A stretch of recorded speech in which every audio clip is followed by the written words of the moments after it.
नमस्कार, 24 का दंगल देख रहे हैं। मैं हूं आपके साथ रामकृष्ण शुक्ला और इस वक्त की बड़ी खबर आप तक पहुंचा रहे हैं, जहां पर आज देश भर में हुए पहले चरण के मतदान प्रतिशत की बात करें तो 5 बजे तक, शाम 5 बजे तक का यह डेटा है, जिसमें 63.25% का मतदान हुआ है। 63.25% मतदान शाम 5 बजे तक। वही बंगाल में सबसे ज्यादा वोट प्रतिशत रहा, 77.57% मतदान हुआ है। ये शाम 5 बजे तक का डेटा है जो हम आप तक प्राइम टीवी की स्क्रीन पर साझा कर रहे हैं। जम्मू कश्मीर में 65.08% मतदान हो चुका है शाम 5 बजे तक का यह डेटा, और लगातार हम आप तक डेटा शेयर कर रहे हैं। यूपी में 57.54%, बिहार में 46.32% मतदान हो चुका है शाम 5 बजे तक का यह डेटा। और देश के ये लोकसभा चुनाव का पहला रण जो है आज करीब खत्म होने की कगार पर है। राजस्थान में 50.27% मतदान हुआ है। इसी तरीके से देश के 21 राज्यों और केंद्र शासित प्रदेशों में आज जो है मतदान शाम 5 बजे तक का यह डेटा 63.25% मतदान। तो प्राइम टीवी की स्क्रीन पर बड़ी खबर आप तक पहुंचा रहे हैं, जहां पर ये डेटा आप तक पहुंचा रहे हैं। शाम 5 बजे तक का वोटिंग प्रतिशत 63.25% मतदान हुआ है शाम 5 बजे तक का। जम्मू कश्मीर में 65.08% मतदान, यूपी में 57.54%, बिहार में 46.32% मतदान। और ये लंबी कतारें दिखलाती हुई, वोटरों में उत्साह को बतलाती हुई, राजस्थान में 50.27%, एमपी में 63.25% मतदान। तो लोकतंत्र के जिस महापर्व का इंतजार इतने वक्त से किया जा रहा था, आज उसका आगाज पहले चरण के तहत हो गया है। और पहले चरण में शाम 5 बजे तक 63.25% मतदान प्रतिशत। वोटरों की खासी भीड़ अलग अलग राज्यों में, अलग अलग केंद्र शासित प्रदेशों में दिखाई दी है। 21 राज्यों की 102 लोकसभा सीटें, इन राज्यों के साथ केंद्र शासित प्रदेश भी शामिल हैं, जहां ये वोट डाले गए हैं। आज वोटरों का उत्साह, ये वोटिंग प्रतिशत बतलाता हुआ शाम 5 बजे तक का ये डेटा, जहां 63% से ज़्यादा का मतदान शाम 5 बजे तक हो चुका है। और ये उत्साह लगातार अभी भी जारी है, और कई राज्यों में, सूबों में, ज़िलों में अभी भी जो कतारें हैं वो लगी हुई है। छिंदवाड़ा मध्य प्रदेश से हमारे संवाददाता राजेश दीक्षित जुड़ चुके हैं। राजेश, छिंदवाड़ा में पहले चरण के तहत आज वोटिंग हुई है, क्या कुछ मतदान प्रतिशत निकल कर आया है और क्या कुछ माहौल वोटरों का मालूम पड़ रहा है? राजेश जी देखिए, तो ऐसे सुबह 7 बजे से मतदान के तरीका लगातार जारी है। अभी जो आंकड़े निकलकर सामने आए हैं, जो सरकारी आंकड़े हैं, वो 73% बता रहे हैं, लेकिन अभी भी कुछ बूथों में लगातार मतदान जारी है। अभी एग्जैक्ट आंकड़े नहीं आए हैं। जो आंकड़े सामने हैं वो 73% है पूरे छिंदवाड़ा लोकसभा के। जी, आपको बता दें कि सुबह से जो मतदान जारी था, गर्मी और धूप के कारण मतदाता धीरे धीरे कम संख्या में बूथों पर पहुंच रहे थे और अपना मत का प्रयोग कर रहे थे। जी राजेश, यहाँ पर समझना जरूरी है कि छिंदवाड़ा में जो लड़ाई नकुलनाथ लड़ रहे हैं कांग्रेस के टिकट पर, पिछली बार भी वो चुनाव लड़े थे और 29 लोकसभा सीटों में से 28 में बीजेपी जीती थी, लेकिन यही एक लोकसभा सीट छिंदवाड़ा की जहां पर बीजेपी को मुंह की खानी पड़ी थी। तो ऐसे में किस तरीके की चुनौती कांग्रेस के लिए और बीजेपी के लिए, क्या कुछ मुश्किलें यहां से पेश आने वाली है? देखिए, भारतीय जनता पार्टी मध्य प्रदेश में 29 सीटों को लेकर चुनाव लड़ रही है। उनका ये कहना है कि इस बार 29 में से 29 भाजपा की झोली में रहेंगी। इस उद्देश्य को लेकर जो भाजपा है वो मध्य प्रदेश में प्रचार कर रही है। मध्य प्रदेश में 3 चरणों में चुनाव है, जिसमें भाजपा ने पूरी ताकत झोंकी है। आपको बता दें, जो छिंदवाड़ा जो सीट को लेकर भाजपा ने जिस तरह सीट को लिया है, इसमें केंद्रीय नेतृत्व और प्रदेश नेतृत्व ने पूरी ताकत झोंकी है। इसमें जो आपके गृह मंत्री हैं, गृह मंत्री के रोड शो हुए। उसके अलावा जो आपके भारतीय जनता पार्टी के केंद्रीय अध्यक्ष है, जो अध्यक्ष वो भी यहाँ पहुंचे हैं, उन्होंने भी यहाँ सभाएं ली है। मुख्यमंत्री यहाँ 7 सभाएं कर चुके हैं। उसके अलावा जो आपके कैलाश विजयवर्गीय हैं, वो यहाँ के क्लस्टर प्रभारी हैं, वो लगातार यहाँ डेरा डाले हुए हैं। और जो आपके बीडी शर्मा है, उनकी भी यहाँ लगातार उपस्थिति जारी है। इस लिहाज से देखा जाए तो यहाँ भाजपा पूरी ताकत झोंक चुकी है।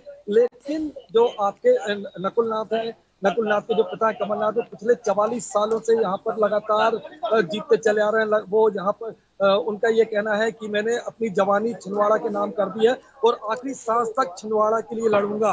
तो कहीं ना कहीं जनता के दिलों में कमलनाथ के लिए एक सिंपैथी है। तो जिस तरह से राजेश, कांग्रेस यहाँ पर नेताओं का 40 बयान सालों हुआ है, से वो अपनी राजनीतिक लड़ाई को लगातार लड़ते रहे, छिंदवाड़ा से कमलनाथ की बात मैं कर रहा हूं, लड़ते रहे, जीतते रहे, और आज उनका बेटा दोबारा से नकुलनाथ छिंदवाड़ा से चुनाव लड़ रहा है। ऐसे में क्या सिंपैथी कार्ड तो आप बात कर रहे हैं, लेकिन ये जो 73% के आसपास का डेटा आप बतला रहे हैं शाम 5 बजे तक का, ये आखिर संकेत क्या देता है, किसकी ओर ये जाता हुआ नजर आ रहा है? देखिए अभी जिस तरह से भाजपा ने यहाँ अपनी ताकत झोंकी है और जिस तरह से कांग्रेस से भाजपा का पलायन हुआ है, तो कांग्रेस के लिए कहीं ना कहीं मुसीबत बने हैं वो नेता। और इस बार नकुलनाथ और कमलनाथ को आचार संहिता लगने के पहले उन्होंने जो सभाएं की थी, उसको उसके बाद में वो लगातार नुक्कड़ सभाएं, लगातार मोहल्ले में जाना, लगातार लोगों से संपर्क में रहना, तो उनको काफी मेहनत करना पड़ी है। ये चुनाव इतना आसान नहीं है दोनों को, ये चुनाव उलझा हुआ है। अभी कुछ कहा नहीं जा सकता कि ये जो छिंदवाड़ा है ये किसके सर किसको ताज पहनाएगा। दूसरी बात यह कि भाजपा ने यहाँ जो ताकत झोंकी है, तो भाजपा भी कहीं ना कहीं इस सीट को अपनी झोली में जाती देख रही है। लेकिन यहाँ के जो आदिवासी मतदाता हैं वो यहाँ 37% है। वो जिस पाले में बैठेंगे सहरा उसके सिर सजेगा। यकीनी तौर पर राजेश, यहाँ पर जिस तरीके से आपने बताया कि वीडी शर्मा भी लगातार सभाएं करते रहे, जनसंपर्क करते रहे हैं, मुख्यमंत्री साथ साथ सभाएं कर चुके हैं, दौरे कर चुके हैं, तो छिंदवाड़ा की सीट को किसी भी तरीके से बीजेपी हल्के में लेना नहीं चाहती थी, और उनकी तमाम ये जो दौरे हैं, सभाएं हैं, वो इसी का परिचायक भी हैं। लेकिन यहाँ समझना यह भी जरूरी है राजेश कि यहाँ के स्थानीय मुद्दे क्या हैं, आदिवासियों का रुझान क्या है, और पिछले 5 सालों की अगर हम बात करें, मैं बहुत ज्यादा बैकग्राउंड में नहीं जाऊंगा कि कमलनाथ ने क्या किया छिंदवाड़ा के लिए, मैं बीते 5 सालों की बात अगर कर लूं तो वहां पर क्या कुछ विकास कार्य हुए, जनता में क्या कुछ वहां पर जो है समझ है, उसके प्रति संतोष कितना है? देखिए आपको एक आज से 20-25 साल पीछे ले जाना चाहूंगा। जब भारत में इमरजेंसी लगी थी, तब हर जगह से कांग्रेस हार गई थी, लेकिन मध्य प्रदेश का छिंदवाड़ा एक ऐसी सीट है जहां से कांग्रेस जीती थी। तो यहाँ पर जो आदिवासी है उनका लगाव कांग्रेस से है और कमलनाथ से भी लगाव, क्योंकि कमलनाथ को इंदिरा गांधी ने यहाँ तीसरे बेटे के रूप में सौंपा था।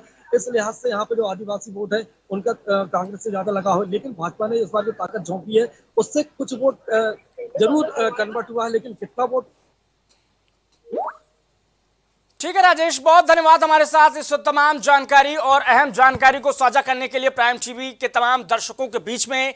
तो ये थे हमारे छिंदवाड़ा से सहयोगी राजेश दीक्षित, जो लगातार अपडेट दे रहे थे छिंदवाड़ा के लोकसभा चुनाव को लेकर, वहां की जमीनी हकीकत को लेकर, और बतला रहे थे कि जो छिंदवाड़ा पिछले 40 सालों से कमलनाथ परिवार का गढ़ बना रहा है, वो परिवार के लिए किस तरीके से जरूरी है, कांग्रेस के लिए भी वो जरूरी सीट है, लेकिन साथ ही साथ प्रतिष्ठा की बात बीजेपी के लिए भी है। और बीजेपी बीते लोकसभा चुनाव में 29 में से 28 सीटें यहां से जीती थी सूबे से, और एक यही छिंदवाड़ा की वो लोकसभा सीट रह गई थी जो बीजेपी के खाते में नहीं गई थी।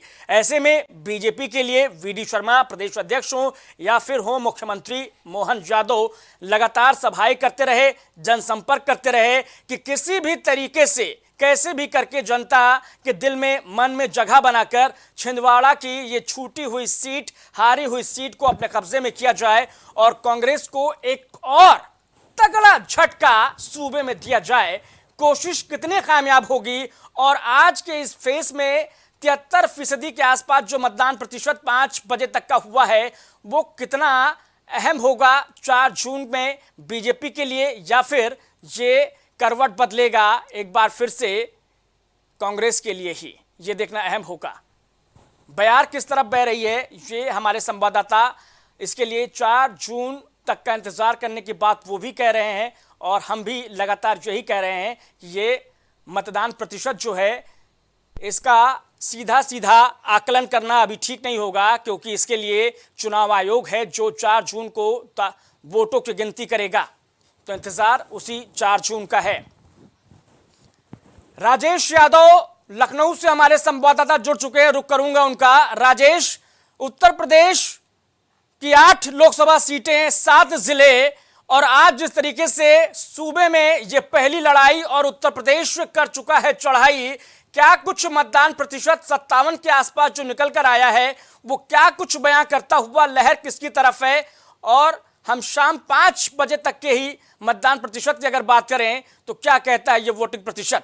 राजेश, हम अगर बात करें लोकसभा चुनाव के लिए तो बिल्कुल बात सही है कि जो लोकसभा चुनाव में फर्स्ट फेज हुआ है, मतदान हुआ है, अगर उसमें हम बात करें तो शाम 5 बजे तक जो है बिजनौर में 54.68%, कैराना में 58.68%, मुरादाबाद में 57.65%, मुजफ्फरनगर में 54.91%, नगीना में 58.5%, पीलीभीत में 60.23%, रामपुर में 52.42%, सहारनपुर में 63.29%। अगर राम बात की जाए इस परसेंटेज की, तो ये परसेंटेज जो है बिल्कुल अगर साफ तरीके से कहा जाए, जिस तरीके से प्रधानमंत्री मोदी और योगी आदित्यनाथ ने जनता से अपील की थी मतदान करने के लिए, तो उस तरीके से अगर सोचा जाए, समझा जाए, तो ये जो वोट प्रतिशत है ये कहीं न कहीं कांग्रेस इंडिया गठबंधन की तरफ इशारा करता है। और दूसरी चीज आपको बता दें कि जिस तरीके से इंडिया गठबंधन और बीजेपी के बीच में महायुद्ध छिड़ा हुआ था, ये कहीं न कहीं इंडिया गठबंधन की तरफ इशारा करते हुए दिखाई दे रहा है। राम राजेश, यहाँ पर समझना यह भी जरूरी है कि यहाँ सबसे ज्यादा मतदान प्रतिशत जो रहा है 5 बजे तक का, वो सहारनपुर में सबसे ज्यादा रहा है, लोवेस्ट रहा है रामपुर में। ये क्या कुछ बतलाता हुआ, किसके फेवर में जाता हुआ नजर आ रहा है दोनों ही सीटों पर, अगर हम पर्टिकुलर बात करें तो? बिल्कुल राम, अगर बात करें रामपुर की और सहारनपुर की, तो सहारनपुर में जिस तरीके से सहारनपुर में वोटिंग हुई है, उस तरीके से देखा जाए तो जहां पे ज्यादा वोट परसेंटेज हुआ है, लेकिन अगर कुल मिला जुला के अगर वोट परसेंटेज देखा जाए तो वोट परसेंटेज जिस तरीके से प्रधानमंत्री मोदी और योगी आदित्यनाथ ने, या उसके साथ में अगर कहें कि बीजेपी का हर नेता, हर स्टार नेता जो वहां पे प्रचार किया था पश्चिम यूपी में, जिस तरीके से योगी ने रैली की थी और प्रधानमंत्री मोदी ने जिस तरह से रैलियां किया था, तो उस तरीके से अगर सोचा जाए तो बिल्कुल उस तरीके से वोट परसेंटेज नहीं हुआ है, मतदान उस तरीके से नहीं हुआ है। लेकिन अगर बात की जाए सहारनपुर की और रामपुर की, तो रामपुर में कहीं न कहीं जिस तरीके से वहां पे आजम खान नाराज थे समाजवादी पार्टी से, तो कहीं न कहीं वहां पे बिगड़ता हुआ खेल दिखाई दे रहा है। राम, यहाँ पर जो हारी हुई सीटें हैं बीजेपी की पश्चिमी यूपी में, जैसे सहारनपुर हो, नगीना हो, बिजनौर हो, मुरादाबाद हो, इन सीटों पर क्या कुछ ये पहले फेज का जो इलेक्शन है, मतदाता प्रतिशत है, क्या कुछ बतलाता हुआ कि बीजेपी की ओर हवा है या फिर ये कहीं ना कहीं गठबंधन की ओर जा रही है? बिल्कुल राम, अगर बात करें पश्चिम यूपी में वोटरों की, तो बिल्कुल जिस तरीके से वहाँ का समीकरण को अगर देखा जाए तो चाहे राजपूत वोटर हो, चाहे वहाँ पर ब्राह्मण वोटर हो, तो दोनों वोटर जो है, राजपूत और ब्राह्मण वोटर जो है, कहीं न कहीं बीजेपी से इस बार नाराज दिखे हैं, क्योंकि वहाँ पे ब्राह्मण महासभा हुई है, राजपूत महासभा हुई है। तो जाहिर सी बात है कि अगर दोनों महासभाओं को देखा जाए तो बीजेपी के नाखुश थे, वो बीजेपी से खिलाफ थे वो, क्योंकि बीजेपी जिस तरीके से बीजेपी वहाँ पे उनकी राजपूतों की अनदेखी की थी और ब्राह्मणों की अनदेखी की है, उन चीजों को देखा जाए तो इस बार जो है बीजेपी से वो नाराज हैं और नाखुश नजर आए हैं। तो जाहिर सी बात है अगर इन सब सारी चीजों को देखा जाए तो मतदान में भी उसका खासा देखने के लिए असर मिला हुआ है। अमरोहा पहुंचे हुए थे नरेंद्र मोदी, दूसरे चरण में मतदान है अमरोहा में, और वो लगातार एक बार फिर से सनातन के मुद्दे पर ही कांग्रेस को या फिर विपक्ष को आड़े हाथ लेते रहे। और दूसरी ओर अगर बात करें विपक्ष की, तो सहारनपुर से कांग्रेस कैंडिडेट हैं इमरान मसूद, कह रहे हैं संविधान की लड़ाई है, बचा लेंगे। यानी सनातन बनाम कांग्रेस की जो है छवि है, कोशिश है कि भाई संविधान को लेकर वो आगे बढ़ रहे हैं। बिल्कुल राम, अगर बात करें सनातन की, तो बिल्कुल बात सही है कि जिस तरीके से बीजेपी ने, या बीजेपी कहें कि आप प्रधानमंत्री मोदी या योगी आदित्यनाथ ने सनातन धर्म को लेकर या हिंदू धर्म को लेकर या मंदिर के मुद्दे को लेकर चुनाव प्रचार किया था, तो मुझे लगता है कि जो फर्स्ट फेज का चुनाव था, जो पहला चक्रव्यूह का जो पहला द्वार था, इसको भेदने में बीजेपी कामयाब नहीं हुई है। कहीं न कहीं अगर देखा जाए तो बीजेपी पहले फर्स्ट चक्रव्यूह के फर्स्ट द्वार पर वो कहीं न कहीं बैकफुट पे नजर आई है। अगर बात की जाए चुनाव की फर्स्ट फेज की, तो बिल्कुल बात सही है कि इसमें चुनाव में फर्स्ट फेज के चुनाव में बीजेपी बैकफुट पे नजर आई है। और दूसरी चीज है कि ना तो राम मंदिर का मुद्दा इसमें चला है, ना ही इसमें सनातन धर्म का मुद्दा चला है। इसमें चला है अगर तो बिल्कुल बात सही है कि जिस तरीके से इमरान मसूद ने कहा था कि संविधान। ठीक है राजेश, बहुत धन्यवाद ये तमाम जानकारी हम तक साझा करने के लिए और अपना कीमती वक्त देने के लिए। ये तुम्हारे संवाददाता राजेश यादव जो पल पल की अपडेट दे रहे थे, लखनऊ से हमारे संवाददाता हैं, स्पेशल करस्पॉन्डेंट, और बतला रहे थे कि ये जो मतदान प्रतिशत है यूपी का 57.5 के आसपास शाम 5 बजे तक का, वो बतलाता हुआ कि लहर जो है वो दरअसल में इंडिया अलायंस के फेवर में जा रही है। लेकिन दरअसल में क्या ये होने वाला है या नहीं, ये 4 जून को ही तस्वीर सामने आएगी। लेकिन जो वास्तविकता है वोट प्रतिशत की, वो ये बतलाती हुई कि दरअसल आज पहली पिक्चर का जो आप ये समझिए कि ट्रेलर है वो रिलीज हो चुका है। इसकी पिक्चर आनी है 4 जून को, लेकिन उससे पहले आज ट्रेलर रिलीज हो चुका है। और ये 24 की जो लड़ाई है दरअसल में अब जमीन पर आ चुकी है। दावों और वादों से इतर जनता का वोट किधर है। एमपी की भी 6 सीटों पर आज मतदान हुए हैं और इसी के साथ हमारे संवाददाता शहडोल से हमारे साथ जुड़ चुके हैं शफीकुर रहमान। जमील रहमान, क्या कुछ अपडेट आपके जिले से, आपके लोकसभा सीट से है?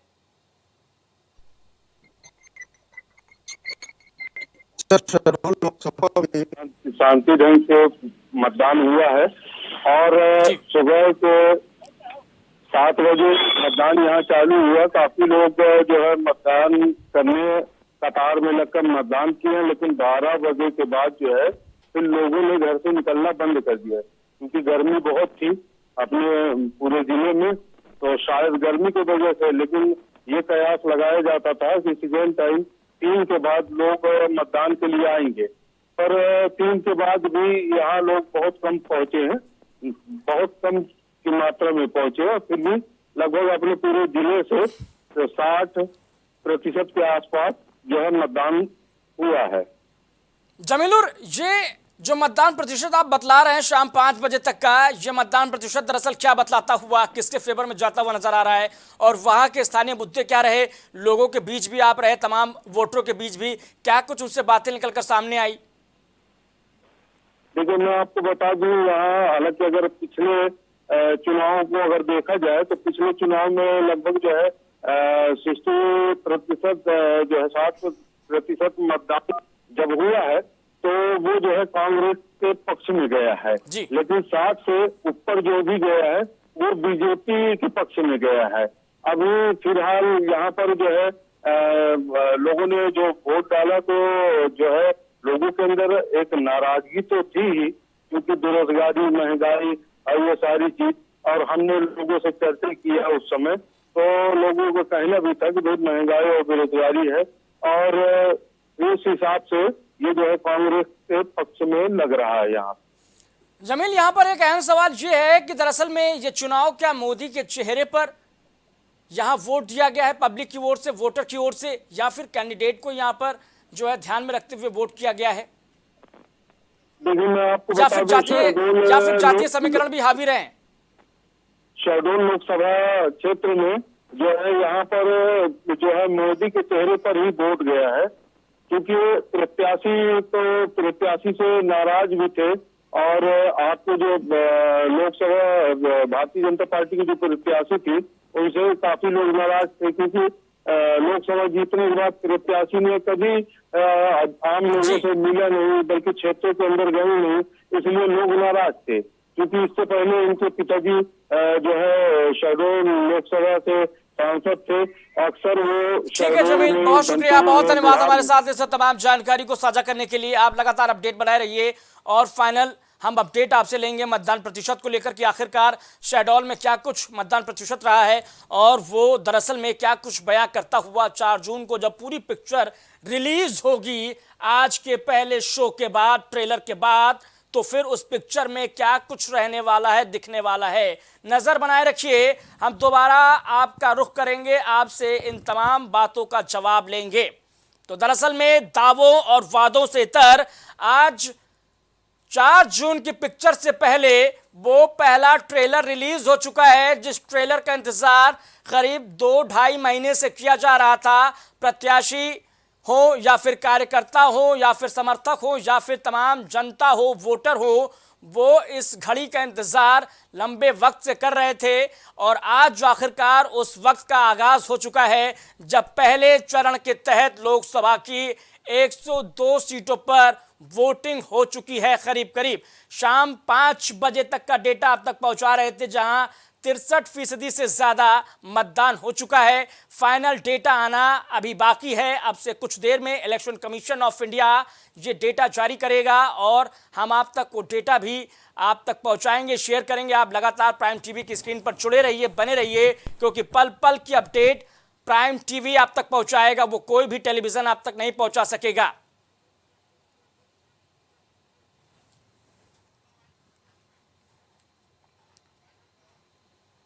तो फिलहाल के लिए इतना है, लेकिन बने रहिए प्राइम टीवी के साथ।